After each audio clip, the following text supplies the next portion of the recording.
StraighTAllDay.com. To the show where you learn the discipline to show up day after day to do the work, the confidence to put yourself out there boldly and authentically, and the mental toughness to continue showing up, doing the work, putting yourself out there, even when the success you're expected to achieve has yet to be achieved. And on top of all this, you get a huge dose of personal initiative. That is the go-getter energy that moves any one of us, including yourself, to go and make things happen instead of waiting for things to happen. And then we put this all together into a series of frameworks, approaches, insights, strategies, and techniques, all underneath the umbrella of one unifying philosophy that is called Work on Your Game. My name is Dre Baldwin, also known as Dre All Day, and welcome to the show. And today we are going into part 2 of 2, signs that you need to hire some help, and you need to hire help like ASAP. This is an emergency situation. If any of these points that I shared yesterday and today apply to you, you need to go and get yourself some help immediately, because you're in a raft and you're about to go over the edge of the waterfall. All right, but before I get into that, let me tell everybody, I send out a daily motivation text message free of charge every single morning. To everyone who is in my text community, this message is guaranteed to keep you focused, sharp, and on point. If you want to receive this message, and why would you not? All you gotta do is text me at the following number, 305-384-6894, and every morning when the daily motivation message goes out, you shall receive it. You can even respond to the text that I send out and get a response back from me, because I do actually read my text and reply to text messages. Secondly, workonyourgameuniversity.com. That is the place where you go when you are ready to work with me directly. And if you listen to this show, you should be ready to work with me directly. So all of you that website should be crashing right now, because everybody who's listening to this is going to workonyourgameuniversity.com. You want help building up your bulletproof mindset. You want to have the business builder framework to get your business strategy in the right place, to work on your game system so you can operate consistently and persistently and know what's going to happen, same thing, same way every time, and the accountability to execute on a professional level, meaning even when there are objects in your way, even when you face that third day proverbially, even when things are not going the way you want them to go, you still execute and get things done. If you want all of that and more, go to workonyourgameuniversity.com. Now let's get into the topic. We are on part 2 of 2, signs that you need to go hire some help immediately. Point number 4 here. We're picking up after point number 3 yesterday. Point number 4. You are fond of using the following phrase, that you are always open to new information. This is the phrase, quote, always open to new information. If you are using that phrase actively right now, any of you listening to this who is always open to new information, you need to hire yourself some help. Why? Why would I say this? Because you don't need information. 99% of you listening to this right now, you do not need information. Google has already indexed all the information in the world. You need, instead of more information, what you need is a process that produces actual results. That's what you need, not information. If you are out seeking information, or you think more information is the key to your growth or success, the problem is not that information is bad, is that you are asking the wrong question. Information is what you need less of, not more of. You don't need to access more information. You need to access less information, and instead you need to replace your information gathering. I talked about this in my book, Work on Your Game. I talk about you don't want to be a pig, P-I-G.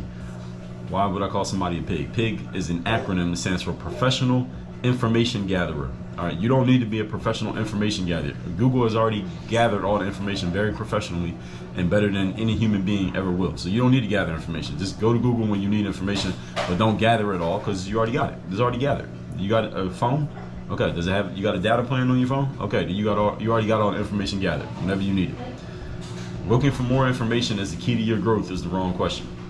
You need to get less information and instead replace your information seeking with insight seeking. You need to gather insight.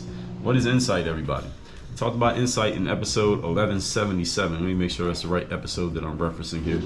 Yes, episode 1177, insight, the key to going from 1x to 10x. And by the way, you can listen to any episode in the history of this show by going to workonyourgamepodcast.com, which that link is down below in the show notes as well. Workonyourgamepodcast.com. Since the feed that you're listening to this on probably only carries the last 500 or so episodes. So you need insight.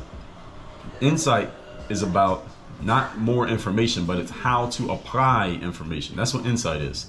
How do you apply the information that you have? And then on top of insight, you need a process and a game plan. Like we talked about in yesterday's episode, you need a process for how do I turn the knowledge and information, or whatever it is you want to call it, that you have. How do I turn this into an actual plan of action?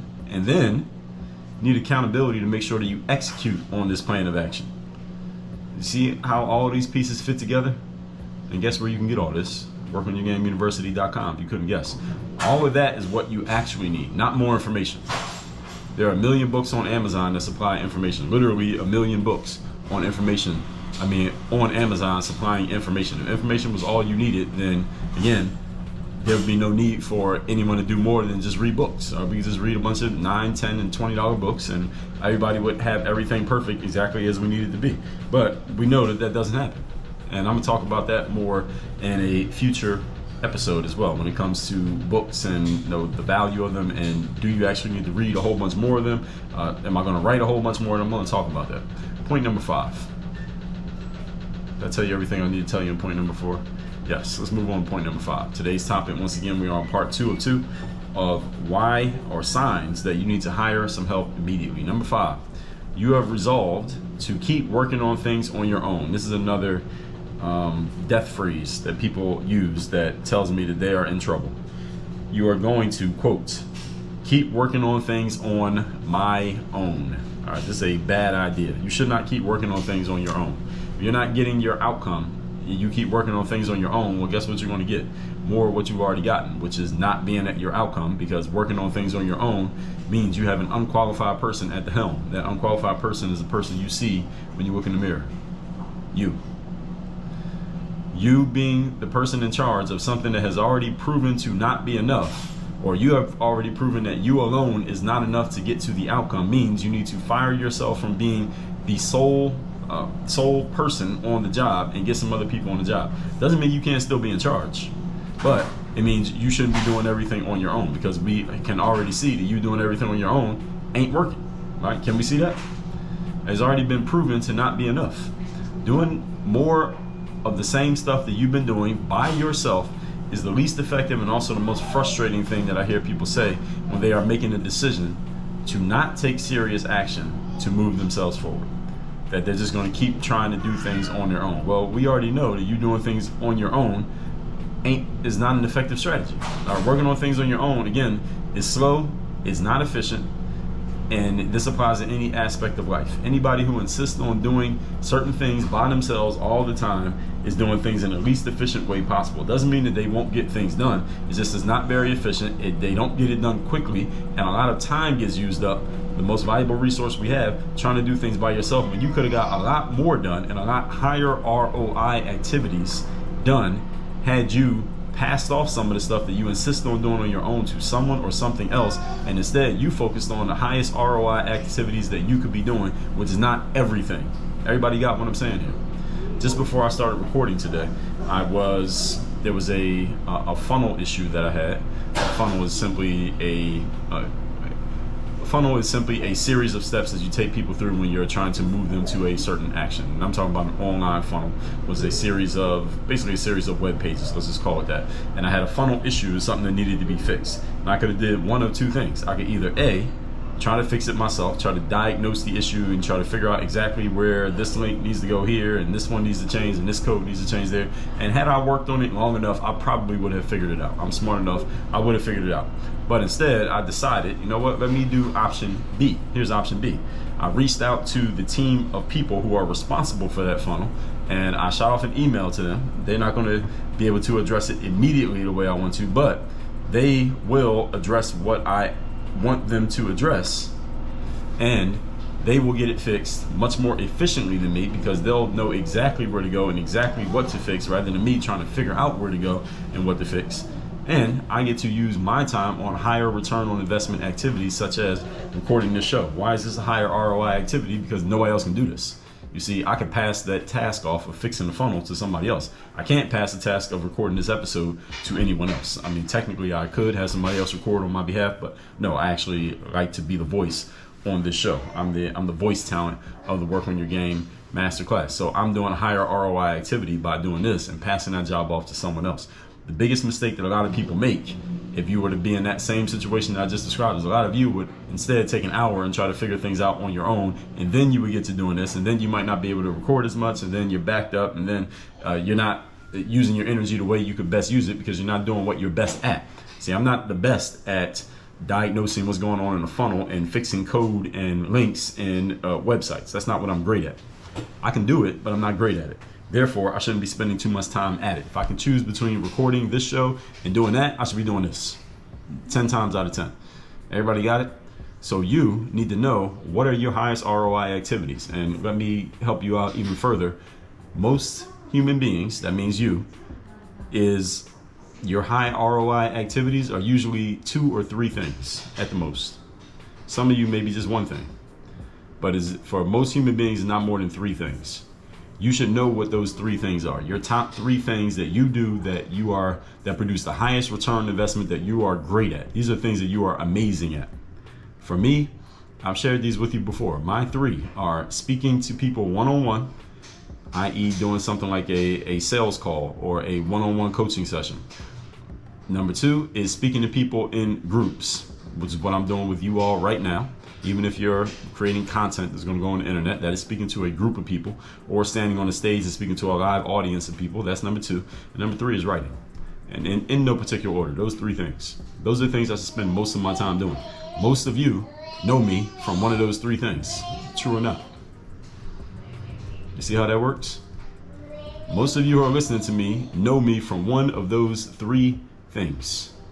Some of you know me from back in the basketball days. Basketball used to be one of my top 3. I don't know what I would have pushed out. I guess I had maybe you could say I had a top 4, maybe, in that time period. Let me see, what was I not doing? I wasn't doing a whole lot of one-on-one back then. So you probably could have took the one-on-one speaking out back then and swapped in basketball. So then I took basketball out and I swapped in the one-on-one stuff.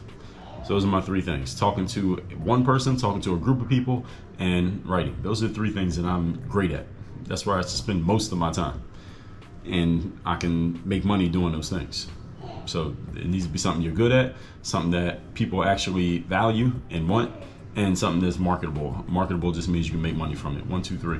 That you need a combination of all 3 for the things that you should be spending most of your time doing. And anytime you're spending not doing those things, you are taking away from your highest return on investment activities, meaning you're doing things that are worth less money for you, given your skill set. Everyone understand that? So working on things on your own, again, it is slow, it is not very efficient. Not that you could not get things done, it's just slow and not very efficient. So you're using your time in a less than optimal way. The only exception to when you should be doing this is when you can't hire someone to do things for you, or you can't hire somebody to eat your food. You can't hire somebody to do your push-ups.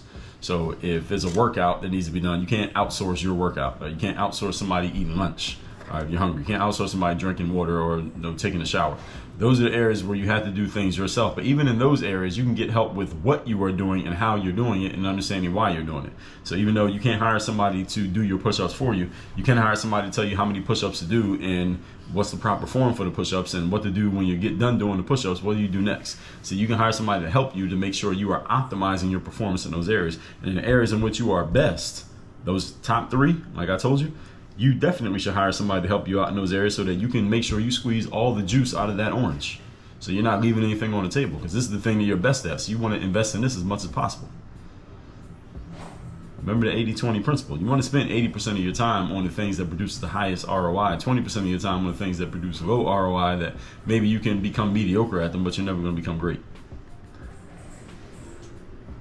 I've had conversations with people who have already tried to do things on their own. They've already tried doing things on their own. It didn't work. They were not able to get to where they wanted doing things on their own. But then they didn't want to make an investment in themselves. So they're kind of stuck in this catch-22. And then they say something like, trying to convince themselves of why not to invest in themselves to get help. They say, well, hey, maybe I'll just work on things on my own and see how far I can get. Well, didn't we already try that? I mean, isn't that why we're having this conversation? Because we already know how far you can go when you do things on your own. How far we can go is right here where you at right now. Some of you listening to me right now, I'm talking to you. You want to know how far you can go doing things on your own. We already know the answer. The answer is right here where you stand today, is how far you can go doing things on your own, because you already tried, haven't you? Okay, so there's no mystery what's going to happen if you try to do things on your own. We already know. Look at your life. We already seen what happens when you do things on your own. So we know that doesn't work. This is one of the challenges that a lot of human beings have. It is breaking through the resistance. Stephen Pressfield talked about this in his book called The War of Art.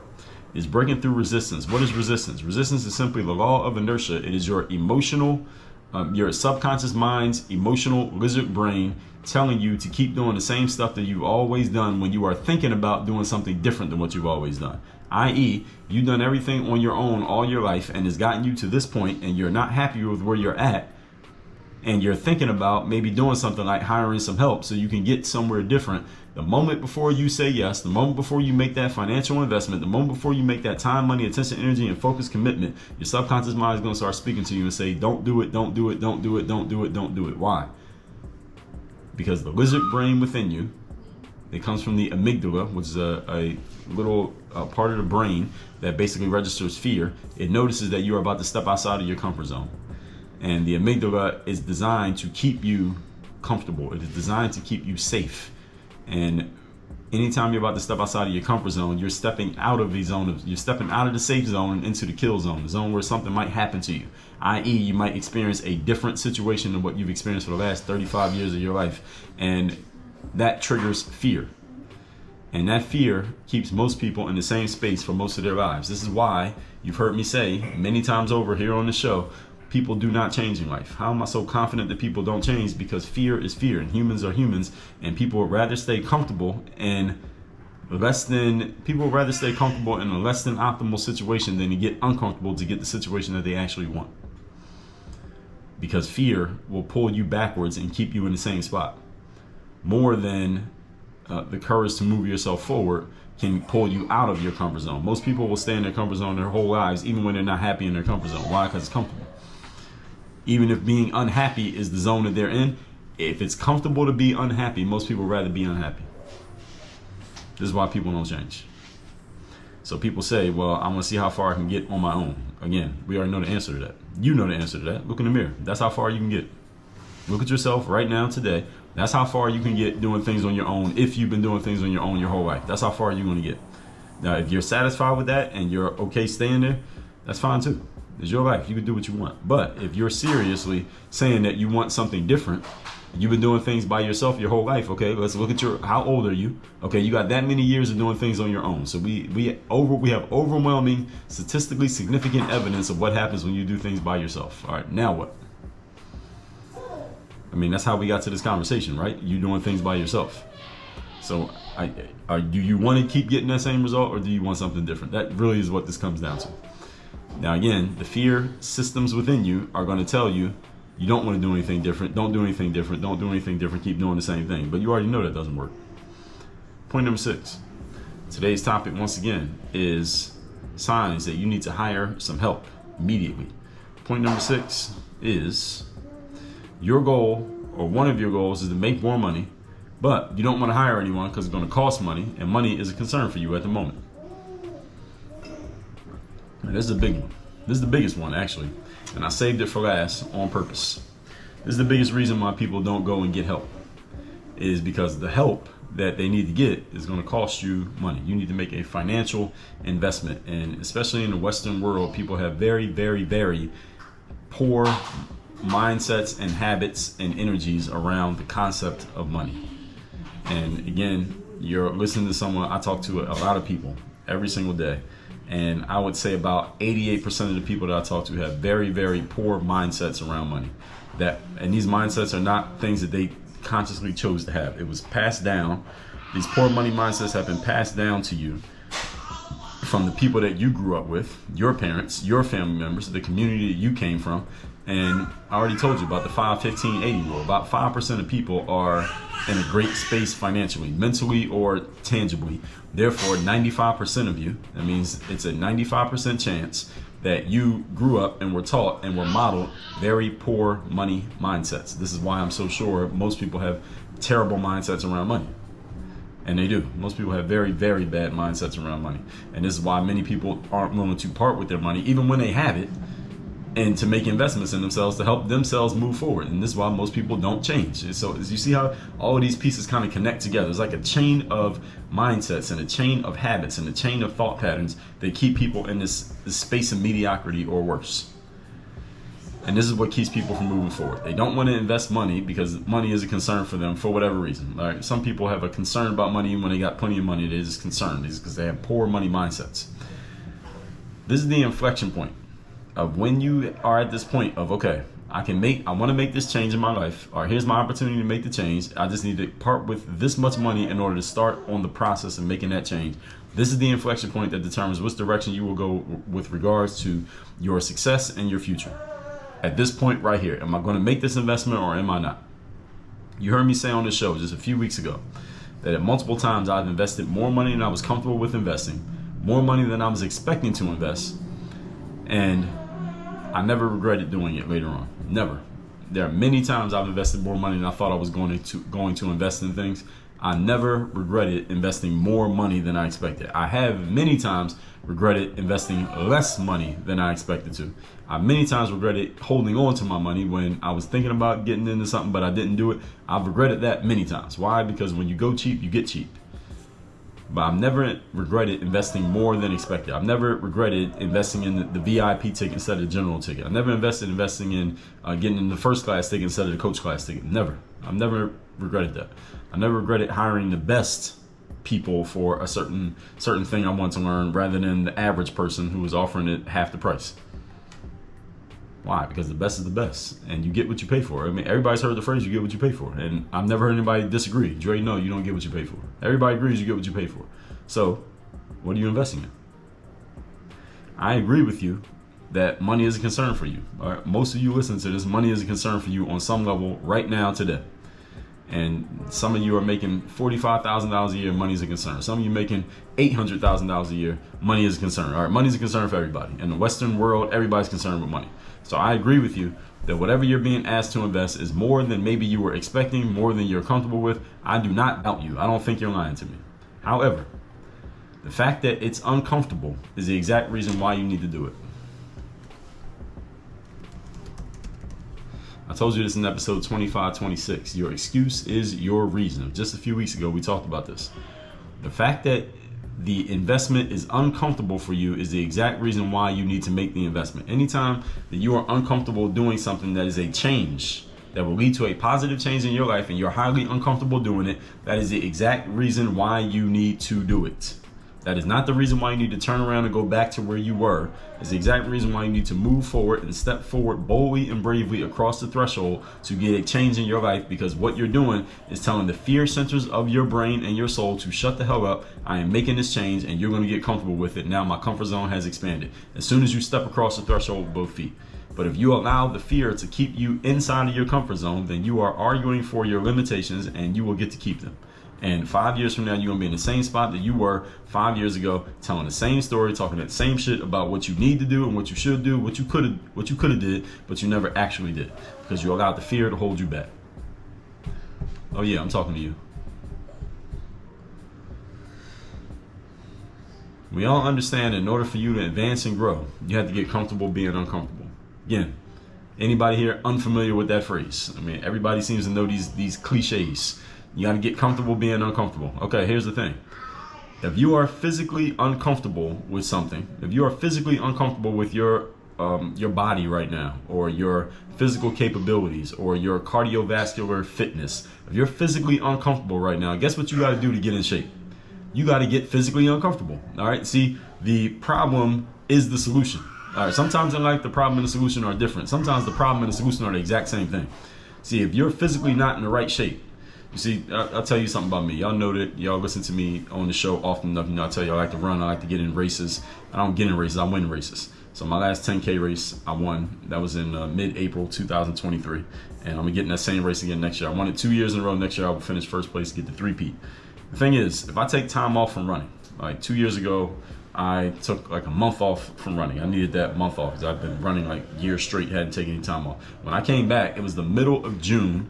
It was humid as hell in Miami, and I went out for a run. This run was scheduled to be 7 miles. I ran about 3.5 miles, and I had to stop and walk the rest of the way back home because I knew I was not going to make it the whole 7 miles. Why? Because I wasn't in shape. I was physically not where I needed to be, and in order for me to get into the shape that I needed to be, guess what I had to do over the next couple of weeks? I had to get physically uncomfortable and deal with that discomfort in order to get into the shape that I needed to be. So you, right now, if in your situation you are financially uncomfortable, guess what you got to do to fix that? You got to get financially uncomfortable. You're already there. You're already financially uncomfortable. So fighting to just do nothing isn't going to change anything, is it? You already tried that, haven't you? So if you're uncomfortable in any aspect of your life right now, you're not going to get comfortable by only doing things that you're comfortable with, because doing things that you're comfortable with is how you got to this position. So let's keep it on finances. All right, we don't even have to be metaphorical here. If you're financially uncomfortable right now, meaning you're not making the kind of money that you want to make, you don't have the savings that you want to have, you don't have the investments you want to have, you don't like living paycheck to paycheck, whatever your situation is, you got more debt than you want to have to your name right now, your credit score is not as high as you want it to be, whatever your financial discomfort is right now, okay, I'm talking to you. You're financially uncomfortable. Let me ask you a question. Do you think you will become financially comfortable by only doing things that are comfortable for you? I mean, if we think about this logically, isn't that how you got here? By doing things that were comfortable for you, that's how you got to a position of being uncomfortable, right? Comfort leads to discomfort. Discomfort leads to comfort. As the saying goes, good times make for weak people make for bad times make strong people lead to good times. This is how it happens. You got to get uncomfortable to make your situation more comfortable. People who are willing to make themselves uncomfortable consistently usually live the most comfortable lives because they choose their discomfort. It's not thrust upon them. People who choose comfortable lives usually end up with discomfort, high levels of discomfort. Why? Because the discomfort has to be thrown into their laps and hit them in the face rather than them choosing to take it on their own volition. So the question is, which group do you want to be in? See, the way you expand your comfort zone, folks, is by stepping outside of your comfort zone. You expand your comfort zone by stepping outside of your comfort zone and staying outside of it until what used to be uncomfortable now becomes normal. Now your comfort zone has expanded because your comfort zone realizes, okay, you're going to stretch us like a rubber band. Okay, now we got to expand to make this part of what we're comfortable with now, because you don't allow the fear to pull you backwards. But you have to go through a period of internal disorder, if you want to call it that, anxiety, worry, fear, stress, call it whatever label you want to give it. You got to go through this period of internal disorder in order to get to the expansion of the comfort zone. So the question is, are you ready to get uncomfortable in order to expand your comfort zone? Are you ready? Are you willing to get uncomfortable in order to expand your zone of comfort? See, your zone of comfort is, you can choose your zone of comfort. It's just a matter of how far out are you willing to stretch it, and are you willing to stay there until it becomes normal? Or are you willing to go there and then as soon as it feels uncomfortable, you go running back to where you were before, which is what most people do. And again, this is why most people don't change. This is why most people talk about change. They flirt with change. They think about change. They talk about change. They look at change, but they don't actually change. Because they're not willing to stay in the discomfort long enough to make your amygdala, your brain, your soul, your spirit accept that, you know what? All right, you're going to stay there? Okay, I'm going to stop complaining about it. If I see you're going to stay there, I'm going to stop complaining about it.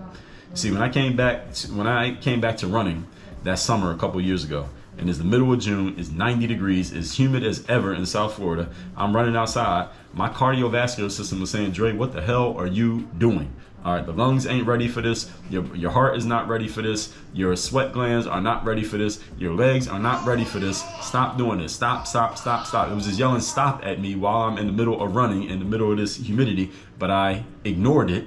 I heard it, but I ignored it. I kept going. And eventually, guess what my body said? My body said, okay, if you're going to keep forcing us to do this, then I guess we got to get comfortable with it. And then guess what happened? I got back in game shape again, and I went out and won my next race again. Why? Because I forced myself to get uncomfortable, and I stayed there, and I did not listen when the fear or the discomfort tried to push me back to what was comfortable for me. This is what you need to do. I mean, if you're serious about achieving your goal. Now, if you're just talking about it, that's a different story. But if you're serious about it, this is what you need to do. I just gave you the whole formula right there. Let's recap today's class, which is part 2 of 2. how to know you need to go hire yourself some help. Point number 4, use the phrase that you are always open to new information. Information is the last thing that you need. Google already has that covered. What you need is insight. That is how to apply information. You need a process, a game plan, accountability for executing, not more information. Point number 5, you're resolved to keep working on things on your own. That is a bad idea, because working on things on your own is what you've been doing for the last 27 years, and it has gotten you to where you are right now. Is that where you want to be? If the answer is yes, keep working on things on your own. If the answer is no, then working on things on your own has gotten you somewhere that you ain't happy with. That means working on things on your own is not the answer. You need something different. That's how we got to this point. Point number 6, your goal is to make more money, but you don't want to use your money because it will cost money, and money is a concern for you. And everybody in the Western world, money is a concern for them. And I saved this one for last because this is the inflection point that determines where you're going to go or where you are not going to go. So I agree with you that money is a concern, but understand, in order for you to, if you are uncomfortable in your financial situation right now, you must get financially uncomfortable in order to change that circumstance. You can't be physically uncomfortable with how you look in the mirror, then keep doing things that make you physically comfortable, and then say, well, hey, I'm supposed to get better physically. No, you're not, because you're not willing to get uncomfortable. If you're not willing to step outside of what you're comfortable with, then you need to get happy with what you got. Period. Actually, I don't need to say nothing else. Let's leave it right there. Text me to get my daily motivation straight to your phone every single day. My number is 305-384-6894, and workonyourgameuniversity.com. You're serious about taking yourself to the next level, and I know that you are. At least you say that you are. All right, if you believe you, go to workonyourgameuniversity.com, and let's get started. Work on your game. Dre all day.